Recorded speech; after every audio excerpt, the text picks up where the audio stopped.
Thank you, everyone, for joining us today for an event that we're honored to have Jennifer Leonard from Cornerstone hosting, How ESG Funds Have Weathered Recent Market Volatility. So we're excited to host this event with Jennifer leading and moderating, and a special thank you to Jennifer for organizing. We also wanted to offer that in the spirit of Impact Capital Forum, we will be hosting a breakout session after to offer networking. Unfortunately, due to the limitations of Zoom, I will post in chat the meeting ID that we all need to log back into, but essentially we'll just have smaller groups of networking opportunity, as that is sort of the historical spirit of Impact Capital Forum. So today we are lucky and esteemed to have Jennifer Leonard with us today. She is the Executive Director and Asset Manager Due Diligence at Cornerstone Capital Group. Cornerstone Capital serves clients who want their investments to contribute to a more sustainable and inclusive world. Cornerstone develops and manages custom investment strategies designed to achieve targeted environmental and social impact without sacrificing financial performance. Their approach is distinguished by the depth and rigor of manager due diligence and by the integration of thematic research work in that process. So we are so lucky to have you, Jennifer. Thank you, and take it away. Thanks, Carolyn, and good afternoon, everyone. So most stock funds saw significant declines due to coronavirus and energy-related selling during the first quarter, but ESG funds on average outperformed their stated benchmarks. In fact, in April, John Hale at Morningstar published a piece highlighting that sustainable funds perform better on a relative basis than did conventional strategies. So to discuss why this is today, we've put together a panel of 3 investment managers representing different asset classes that are active in ESG and impact investing. So today we're lucky enough to be joined by Garvin Jabusch, who's the co-founder and CIO of Green Alpha Advisors, which is a firm that endeavors to grow client capital by building portfolios that tap into the innovation-driven economy and limit exposure to major systemic risk. Green Alpha believes in democratizing access to high-quality investment options at a reasonable price and offers solutions to investors of all shapes and sizes. We're also joined by Eric Glass, who's a portfolio manager and a member of the Municipal Investment Policy Group, as well as the lead on the Municipal Impact Investment Strategy at Alliance Bernstein. He's also a member of Alliance Bernstein's firm-wide Responsible Investment Steering Committee and Corporate Social Responsibility Working Group. After joining the firm in 2000, Eric served as a research analyst and a trader on the Municipal's team. And prior to that, he was on the Municipal research team at Moody's Investor Service. And finally, we're joined by Ariel Yusim, who is the co-founder and CIO of Recap Investing, which is an asset management firm providing sustainable investment solutions to both retail and institutional clients. Recap's approach applies systematic quantitative methods to offer investors bespoke portfolios tailored to preferences, return goals, and customized impact alignment. And prior to Recap, Ariel spent 17 years in a variety of quantitative finance roles on both the buy and the sell side. So I want to thank our 3 panelists for joining us today and welcome. And to start, I'd like to start by asking Garvin, as a long-only equities manager, what is it about ESG funds that drove more moderate declines during the first quarter? Is it about risk management, or are strong ESG scores uncorrelated with broader market performance during bearish times? Hi, Jennifer. Great question. And thanks for having me here on the panel, and thanks to Impact Capital Forum. I think the answer to your question, it has a couple of parts to it. I think that one, it did have a lot to do with risk management. You know, within ESG, lots of us now, managers and portfolios, are fossil free. And of course, during the downdraft that you cite, fossil fuels had a tough time. So I think it's avoiding exposure to those that provided some of the downside protection. But it was more than that, certainly. And I think that a lot of the upside return that we saw, not only did we manage not to lose ground, but a lot of strategies managed to actually appreciate during that period, ours included. And I think that there are 2 tailwinds going on. One is there was a more broad realization in the markets that solutions to big systemic risks, such as pandemics, but also inclusive of the climate crisis and things like worsening inequality, are interesting forward-looking investments. Markets do, of course, try to price for the future. So I think that was one tailwind. And the other is just our practice of always investing in innovation. I think that the factor now, to use hedge fund speak, the winning factor right now is to figure out what the best innovations are that are going to help us solve these various planetary crises that are really undermining our ability to thrive and grow indefinitely as a global economy, and then own as much of the best and smartest and most defensible IP as you can around those solutions. So I think those tailwinds, one, innovation, two, looking to stem systemic risk, combined with the risk management that you get avoiding the causes of system level risk, like fossil fuels, those together combine to paint a really great picture for ESG and other types of impact investing during really the whole first half so far. Great, thank you. I wanted to ask Eric a similar question on the fixed income side. What are we seeing in fixed income markets with respect to ESG-based performance versus more traditional investment performance, given the change in rates we saw during the first quarter? And were ESG and impact considerations additive to financial performance during the first quarter for fixed income or not?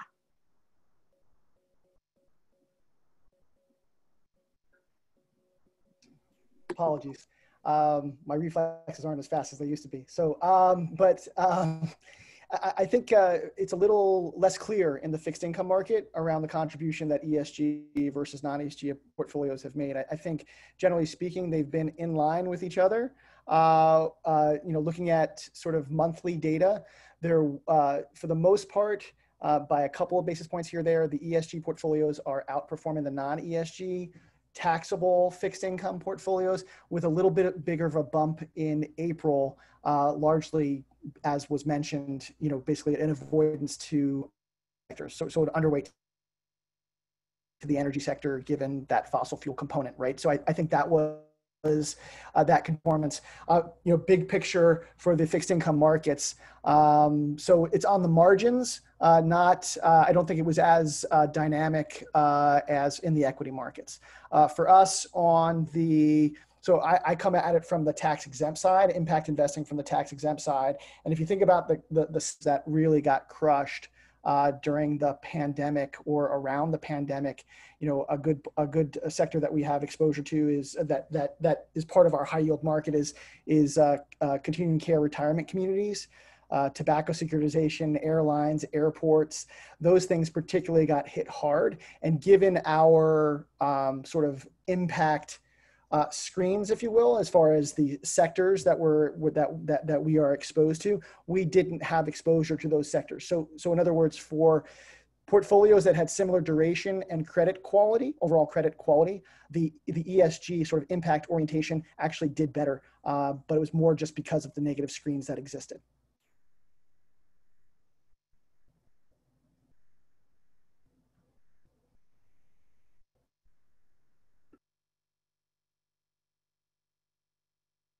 Okay, sorry about that. I like the mute button. That's really interesting to compare with the equity market. And one area I did want to dive into a little bit further is with respect to quantitative strategy, because Ariel, you have a strong quantitative investment background. And so I wanted to ask you, how did the inclusion of ESG factors impact performance of systematic quantitative portfolios during the first quarter? And how are you looking to express ESG through a quantitative investing lens? Sure, and thanks for having me on this panel. So, the way ESG portfolios are constructed, typically in a quantitative fashion, would be to use ESG kind of scoring mechanisms, particularly material ESG scores, and that sort of dovetails very well with Garvin's analysis earlier. Intuitively speaking, we've seen ESG portfolios tending not to hold fossil fuels, and tending to be overweight in biotech and pharma, and in particular, the big six Facebook, Apple, Amazon, Netflix, Google, Microsoft, tech names. These names feature prominently across the board in ESG equity portfolios. So something to add some kind of numbers to what Garvin mentioned earlier, we did some analysis internally to say, well, if, how much of this outperformance for ESG portfolios has been due to just the good fortune of not holding a fossil fuel sector. And so we went back and reconstituted an ESG factor portfolio, excluding the entire oil and gas sector, to see whether it still generates a positive premium. And what we found that it absolutely does. That factor premium was eroded somewhat. So about 20% of the premium was eliminated by ignoring the oil and gas sector altogether. But nonetheless, there is still a statistically significant premium to be had by holding high scoring ESG names. Interestingly, the volatility of the factor was also reduced, which I think is sort of sensible, but not quite enough to compensate for the eroded premium.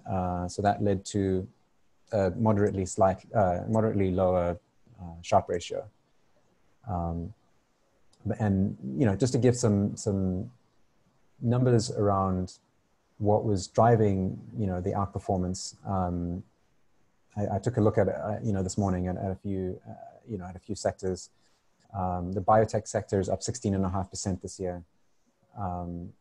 The big six tech names as a group, assuming you held them in market cap weights, are up about 35.5% this year.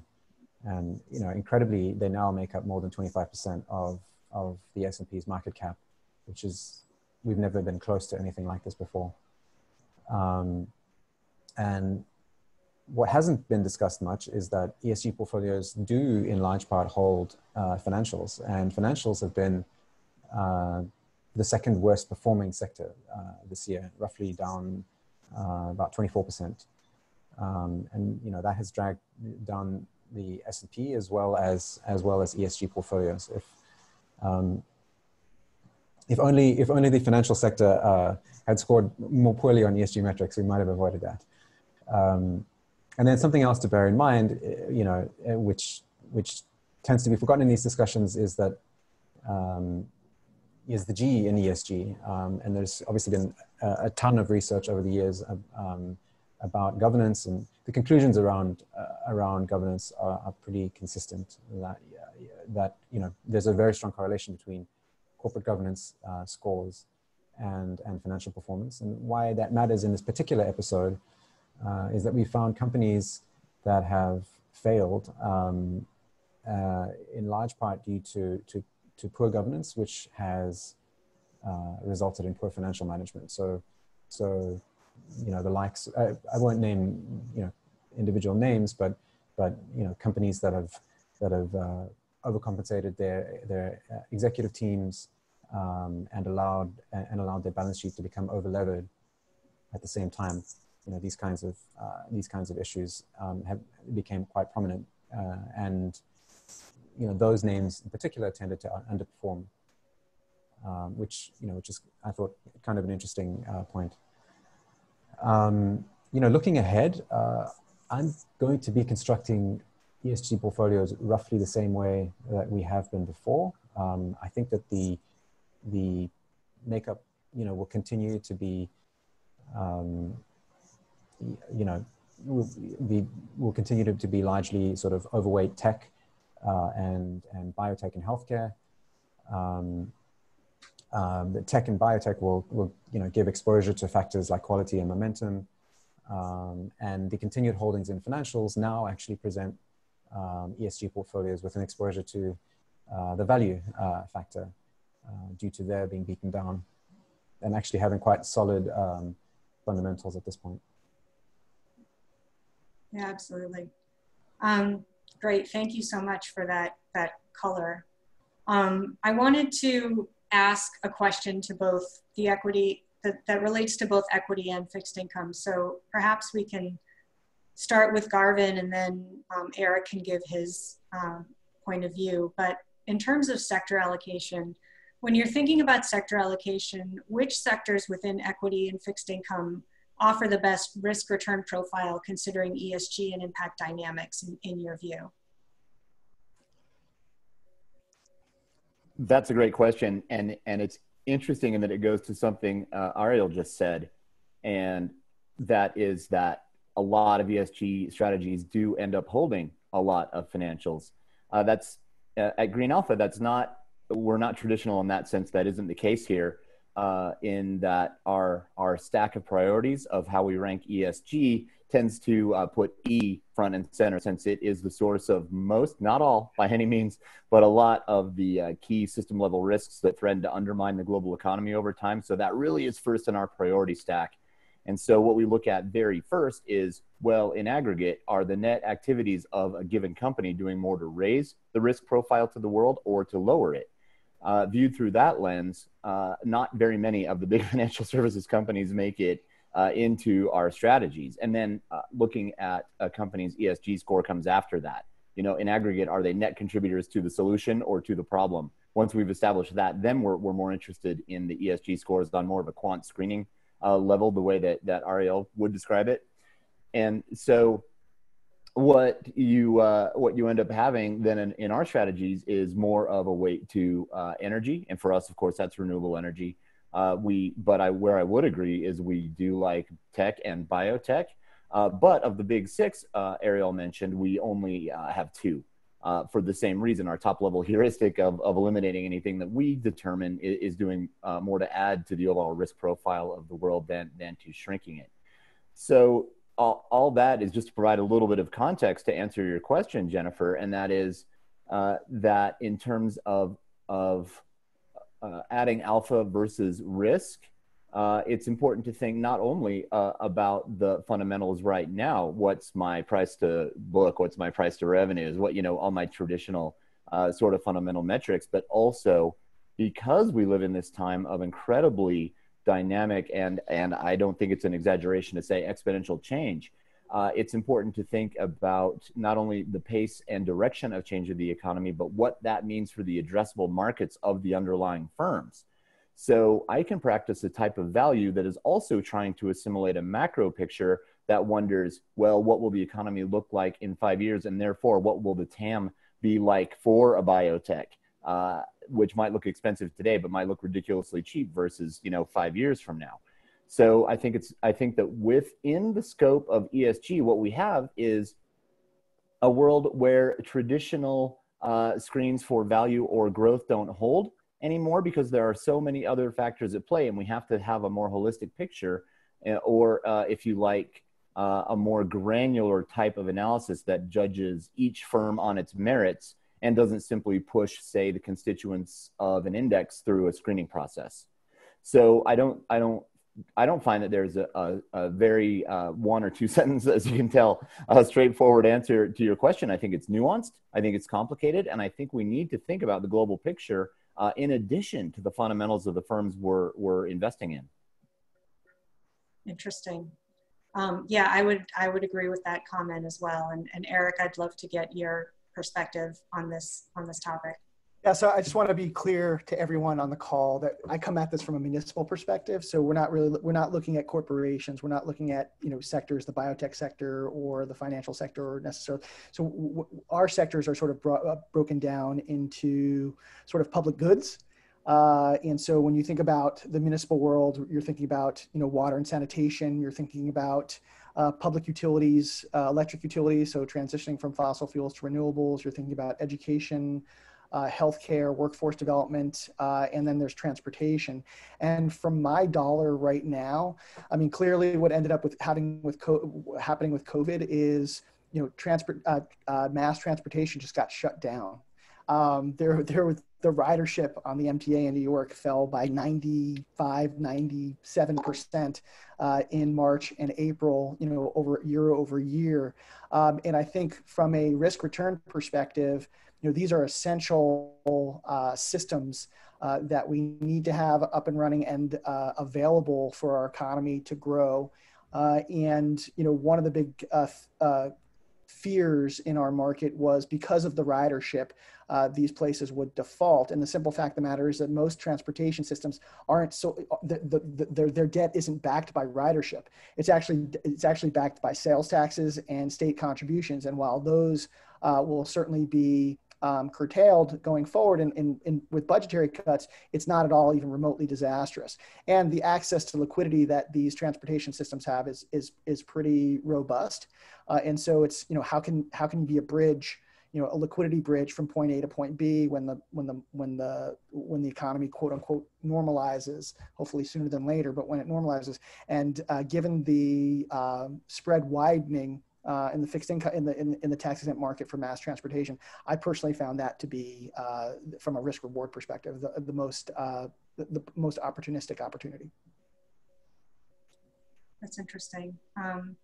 Yeah, it's very interesting what's happening right now, I think, in the municipal market with some of the different sectors that are being affected by this pandemic. So and I don't mean to interrupt, but also what I wanted to also, so given that we're impacted, and you think about a mass transportation system and what that does, like, so for example, I don't want to be New York centric, but, the MTA, from an environmental perspective, the MTA is responsible for, avoiding 17 million metric tons of greenhouse gases on a annual basis. So that's like the equivalent of 3.5 to 4 million cars off the roads. I mean, you think about during COVID-19 and the impact on the environment, on the economy, essential workers, how do they get to work in New York City? Well, they had to use mass transportation. So from a social perspective, it's a wonderful investment, a wonderful impact investment. And so that, the combination of the risk, return, reward from a financial perspective, and then overlay that with the essentiality and the impact that those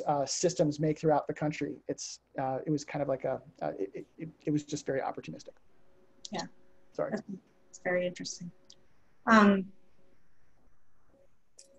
wanted to move a little bit away from sector allocation to talk more broadly about asset allocation strategies. And we've heard a lot about asset allocation strategies during the pandemic. And so I wanted to ask Ariel, in your opinion, what is the optimal balance of equity and fixed income and ESG portfolios in more volatile markets as opposed to in more, what we might call more normal market times?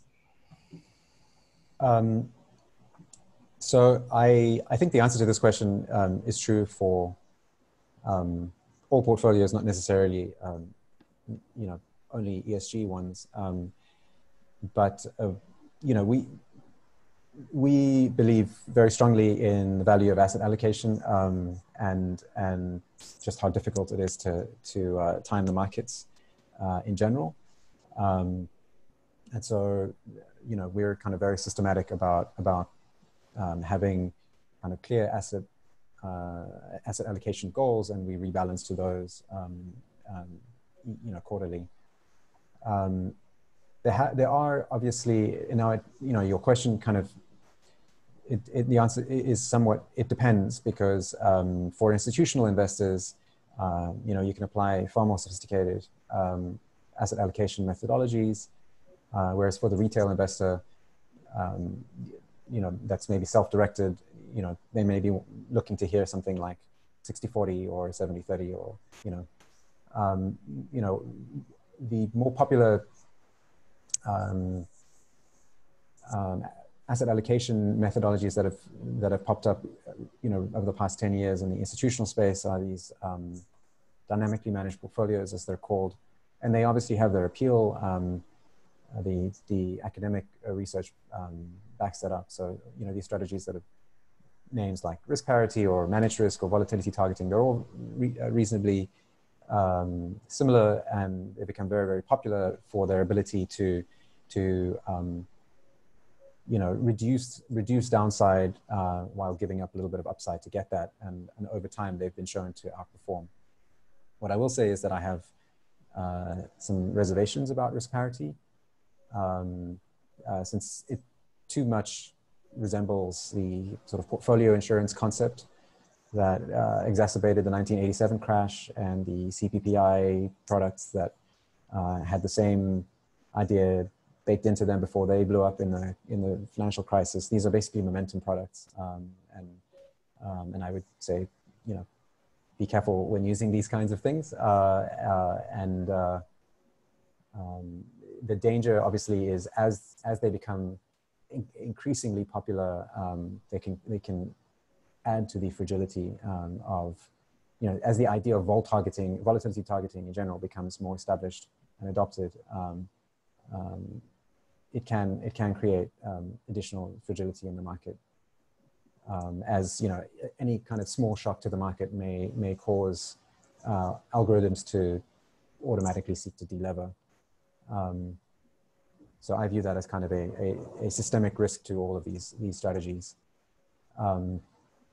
What I'll say for us is that we do definitely believe in asset allocation, and all the research we've done shows that even something as simple as a 60-40 portfolio will tend to outperform from, at least certainly from an efficiency perspective, but in most kind of market regimes will outperform on a performance basis alone.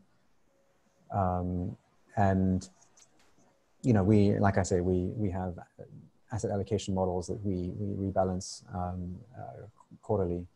I think a kind of unique house view that we have is around gold.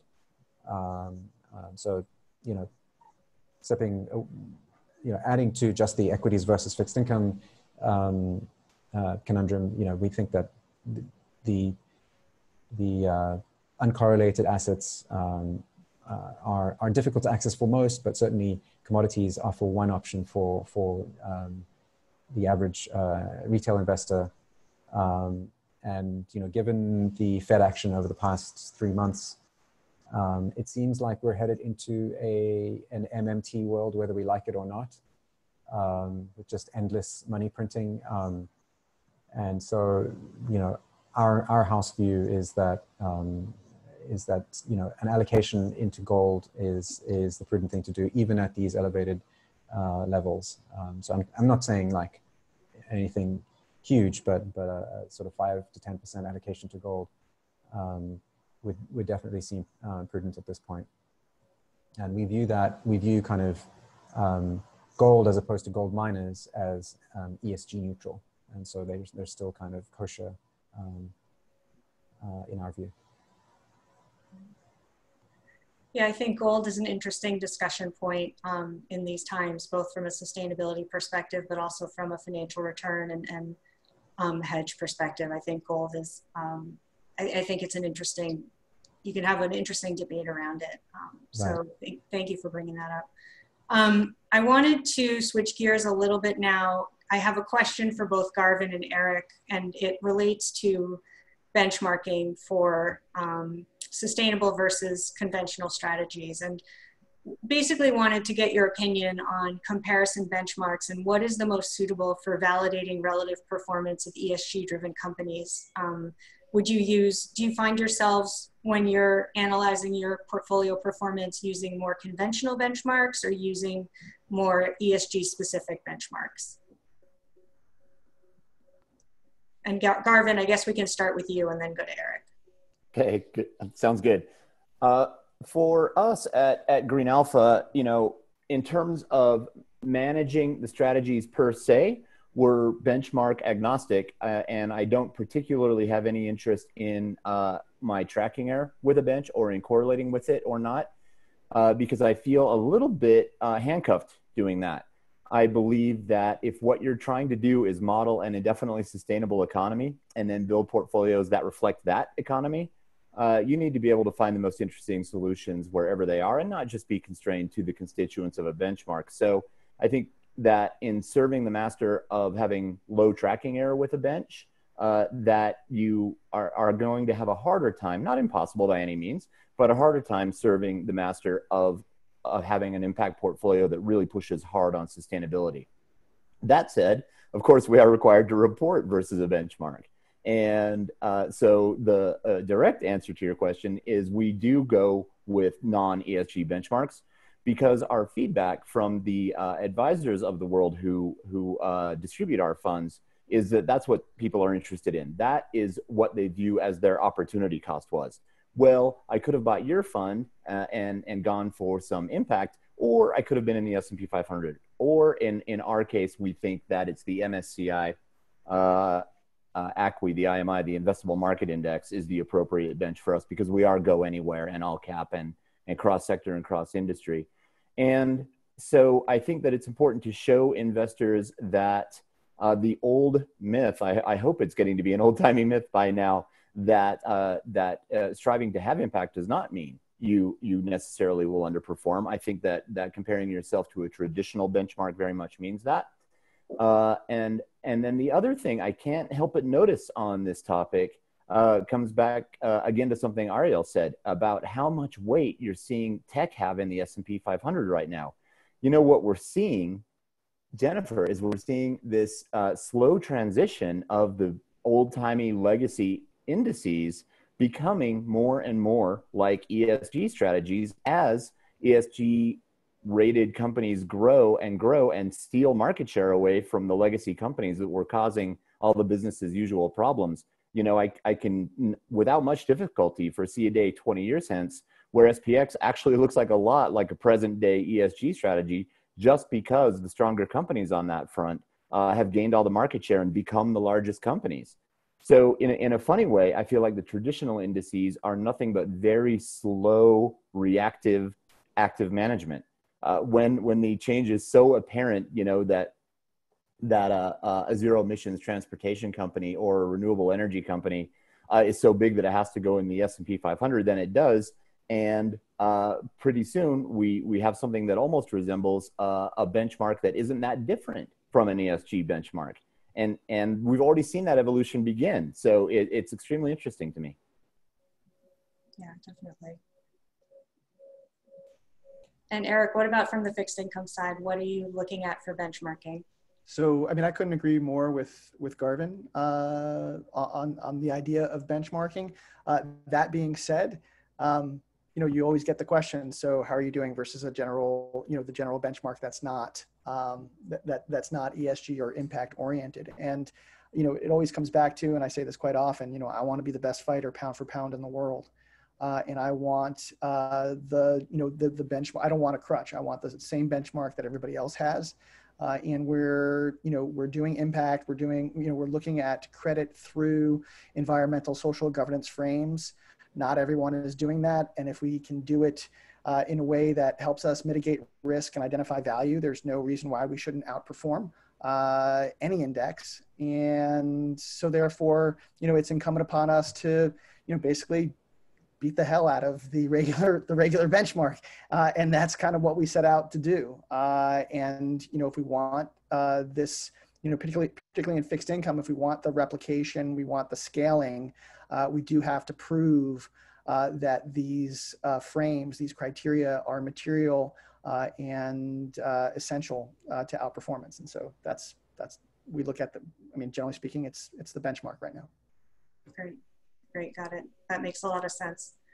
And then Ariel, I wanted to ask you a question about a debate that goes on in the marketplace that I want to see how you feel volatility has impacted the recent, you know, the debate that's been raging about active versus passive ESG managers and which is the optimal strategy during a volatile market. And so I wanted to get your view on that topic. Yeah, sure. So I guess my view in this more, you know, recent period of volatility has been unaffected. And the answer, again, is the same for ESG managers as it is for traditional ones. You know, active management is a tough business, especially over the long run. I recently read a report from S&P. They do a bunch of analysis in their SPIVA scorecards about active management, and they were looking at performance during the first 4 months of 2020 in some detail. And as we all know, we saw much higher volatility and much higher dispersion in the markets in the first 4 months of the year, the first third of the year. And active managers need dispersion in order to win, right? So we need more differences between various companies' performance in order for asset managers to have, a playground or sandbox to play in, let's say.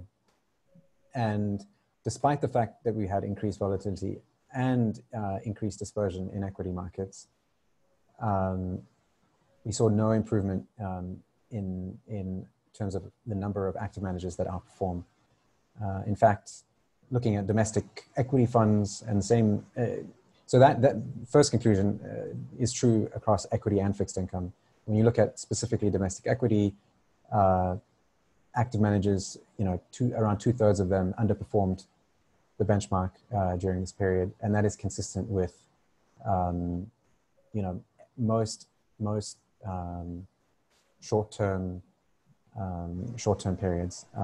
In fact, when you look at longer-term periods, let's say 10 years, active managers will underperform between 80 and 90% of the time. It's a tough game. And I think in some sense, this, recent performance has reflected how difficult it is to time the markets in general. And maybe even more so this time around because just of the, the unprecedented ferocity of the sell-off that we had and then the quick snapback. So, timing the markets once is difficult. Trying to do it twice within a very short space of time, I think is near impossible. You'd have to just get very lucky. Yeah, I mean, I think active management is a tough game, and I think that's probably why we've seen fees compress. Why has active management become more difficult over time? There are arguments that have been that aren't original to me. They're fairly well worn. The idea that there is no natural source of positive alpha in active management. So any single active manager's gain must be another manager's loss, which just makes it difficult for everyone. And then you add to the fact that markets are now dominated by professional investors and institutions.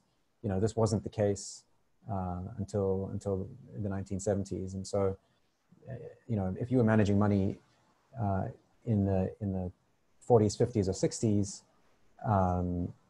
the majority of assets were actually held by households, and these tended to be uneducated and undiversified, and it was much easier for the investor class, for the kind of professional investor class, to eat their lunch.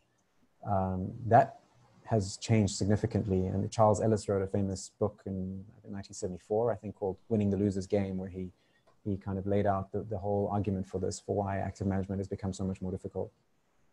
I think the other thing is that we've seen, enormous flows from active to passive over the past 20 years, and what tends to happen there is it's the weakest of the asset managers that lose AUM to the passive indices, which means that the remaining competition in the sandbox is that much better. And so every year, as money continues to flow from active to passive, the managers that remain are that much better at their game, but they will have much higher competition, amongst themselves, and it's a net zero positive alpha game, so it's tough. And then I would say finally, a lot of the alphas that were classified as alphas, before the 90s, have been converted into betas by the academics. So you know, there's again a long literature that's been published in that space. But this notion that you can now get exposure to the same factors that, you know, let's say Warren Buffett did by simply buying a fund that you know, with smart beta allocations to high quality large value essentially, and you know, that doesn't take anything away from Buffett's genius to be able to kind of intuit all of this understanding, you know, back in the 50s. But, you know, there's a lot more competition now. So it's just much more difficult. But with all of that said, there still are specific pockets where markets are less efficient. And you know, there are far higher proportion of active managers that tend to outperform. So in the US, in the domestic equity sector, REITs in particular, small cap REITs are one area where there's still a lot of inefficiency, and active managers still do pretty well. International equities in general, active managers fare better than domestic, in particular in Japan and emerging markets. And then again, managers that focus on small caps tend to do better. Yeah, that's interesting. I agree. I think it's definitely become a much tougher market for active management. But I do think that there are still a lot of pockets where active managers are, where they're really delivering strong performance, and where it's worth it to go for active versus passive, especially in a volatile market, I'd say. Mm-hmm.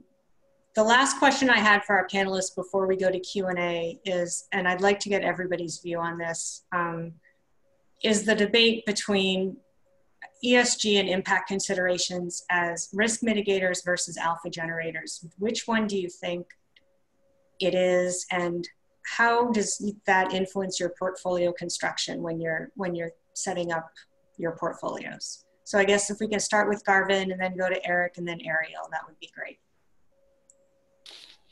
Sure. Well, I think that's really at the heart of any discussion around impact, right? Are you doing it because you want to earn alpha, or because you want to mitigate risk? I think that our attribution over the last 11 years now in our strategies shows that it very clearly does both.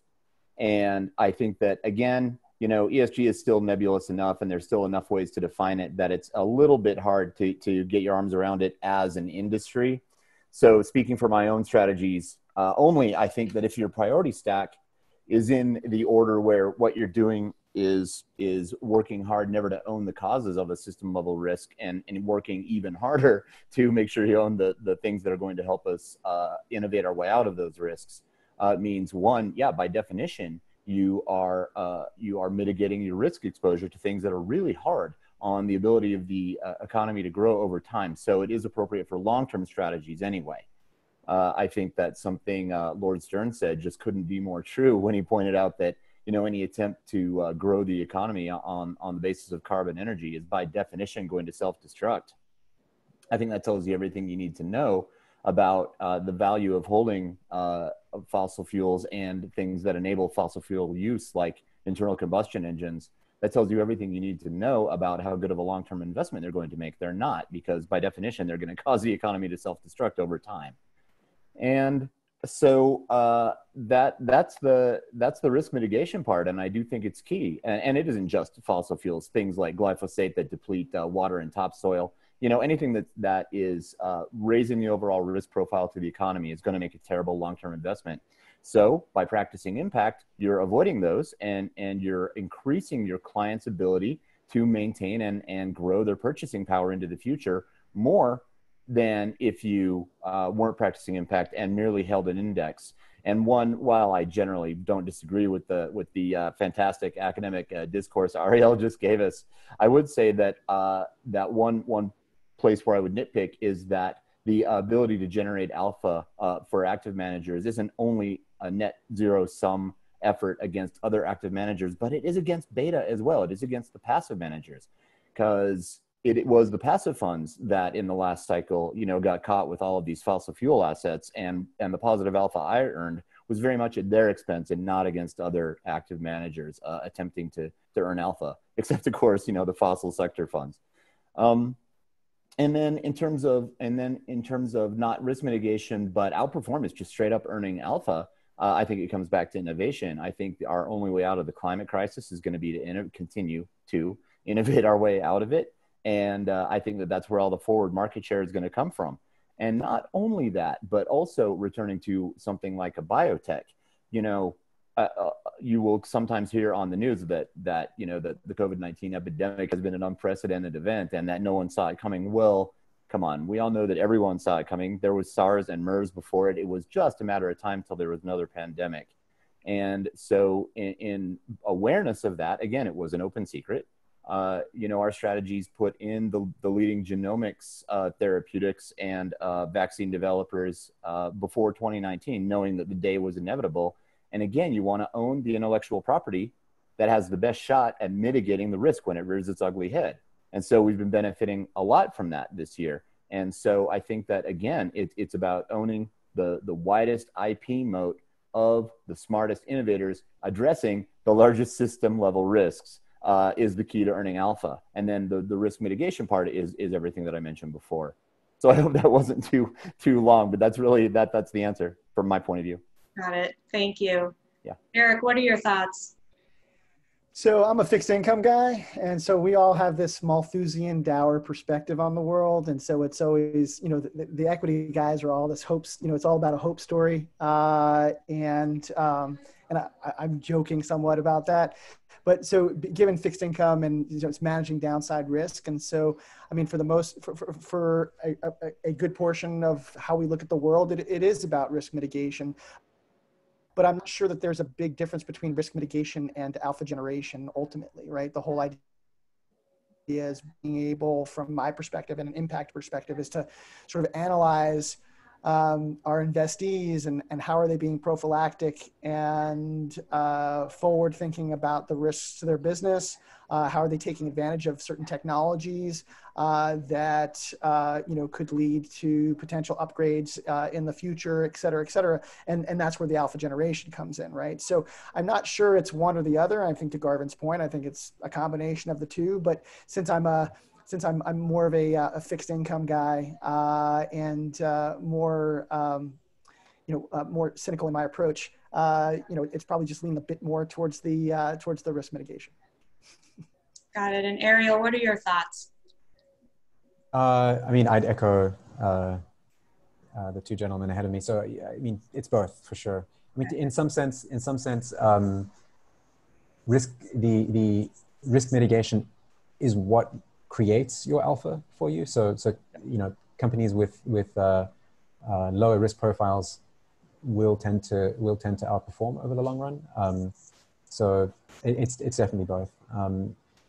And I think that as the importance of issues like climate change start to hit the bottom line, companies' financial bottom lines more clearly and more, and we have more sort of environmental events and the potential for legislation around carbon, etc. These kinds of issues will clearly play out in the performance of companies financially. So I think the material ESG scores in the sort of SASB financial materiality sense will continue to provide a material risk offset, which will then lead to our performance. Great. Well, we do have time for a couple of questions, and we've been getting a lot of questions in the question bar and in the chat. And a common recurring theme that I'm seeing here is the role of the interplay between tech investing and ESG. And basically, I'm getting a lot of questions on, do you think ESG can outperform in a world not driven by tech? And do you think the overweight of these big tech names is potentially problematic for ESG funds, given some of the ESG concerns that have popped up with some of these companies? So I'd love to open the floor up to our three panelists to get their views on that.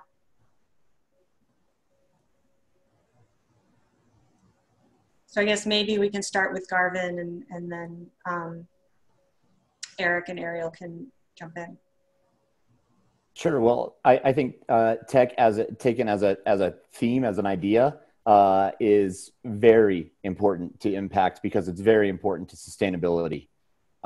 Just from something as straightforward as energy, it's just so clear that tech-based energy, as opposed to commodity-based energy, is the way forward, not only for environmental sustainability, but also for economic growth. You know, the more demand there is for a tech-based renewable energy like solar or wind, the cheaper it gets. The more demand there is for a commodity energy, the more expensive it gets, which over many cycles over the last, ever since James Watt invented the steam engine, every time there's been a big spike in commodity fuel prices to generate energy, we've had almost invariably had a recession after that. Well, think of the world now. With renewable energy getting cheaper as there's more demand for it, rather than stifling the economy, what it's going to do is kick off a flywheel effect in enabling further economic growth. So I don't think there's any decoupling impact from tech. There just is not. Now, the second part of the question, though, does it have to be the big six?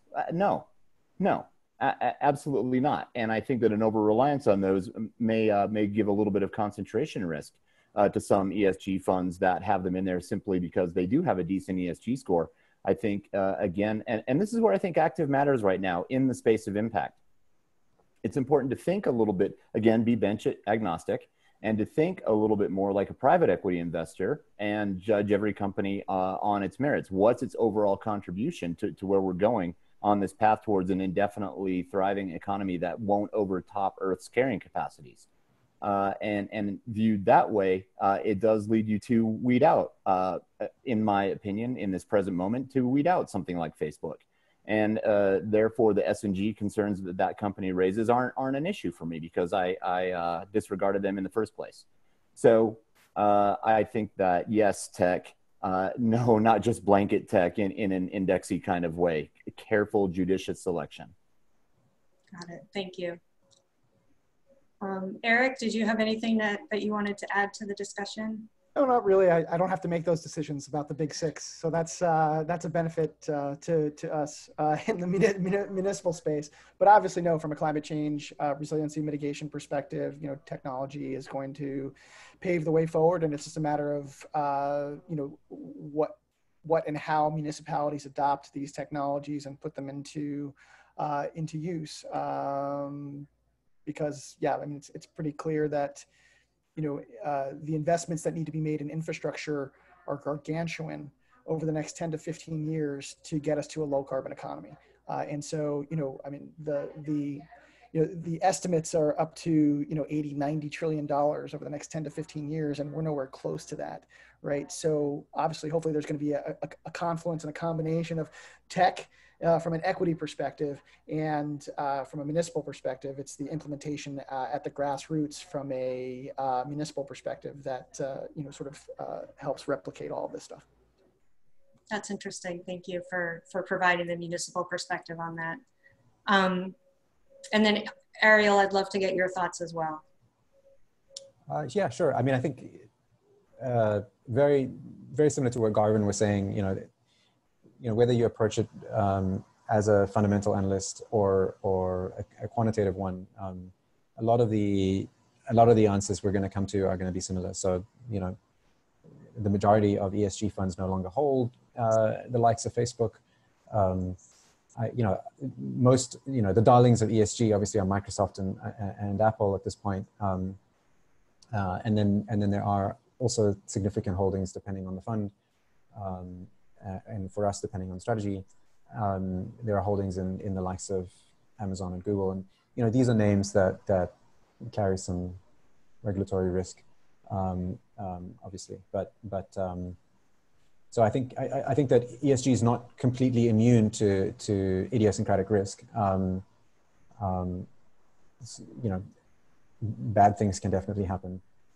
There are many ESG portfolios, for example, that hold Tesla, which is a very divisive name, and, you know, considered to be part of the solution rather than the problem, but at the same time, there's a whole portion of the financial world that believes that they fudge their numbers, and they score very poorly on governance factors.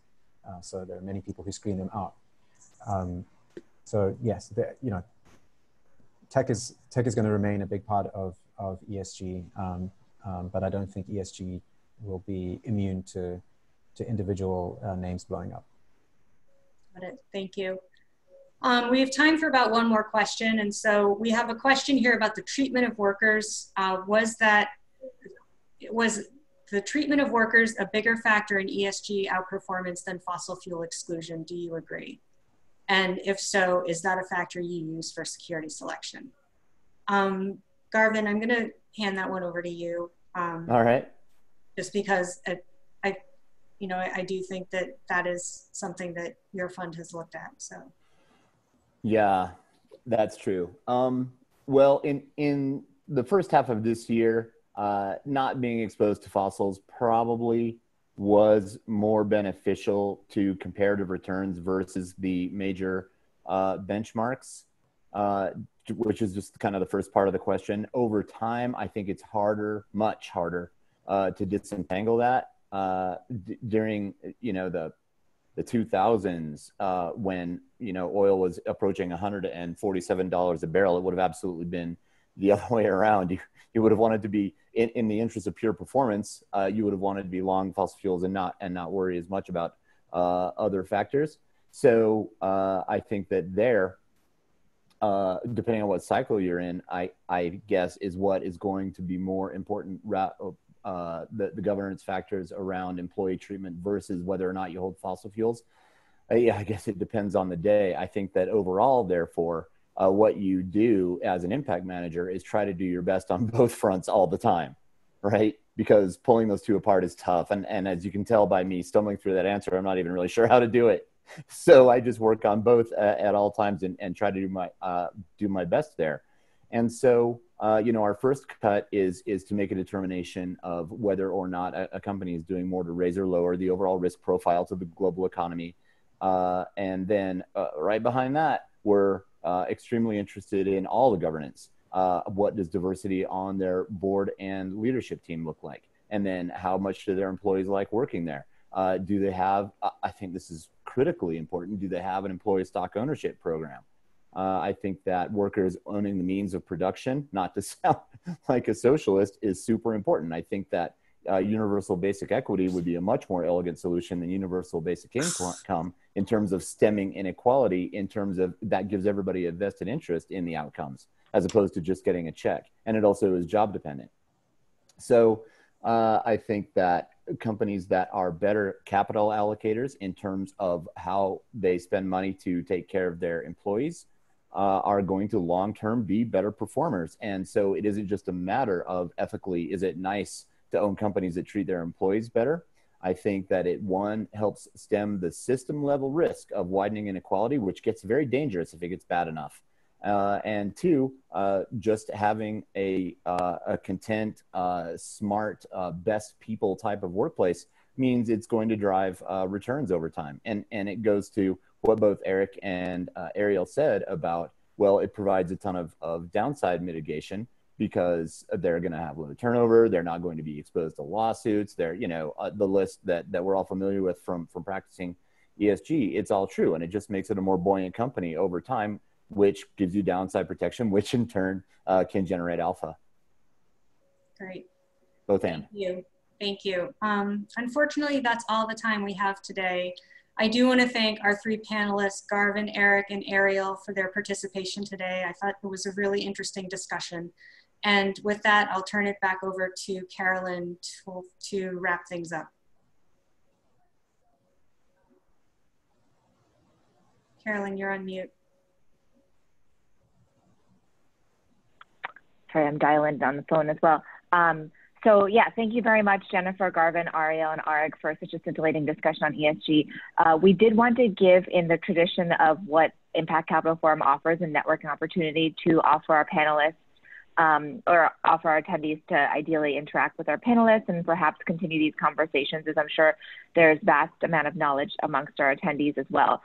Unfortunately, we will have to dial out of this webinar format and into a meeting format for these breakouts to facilitate.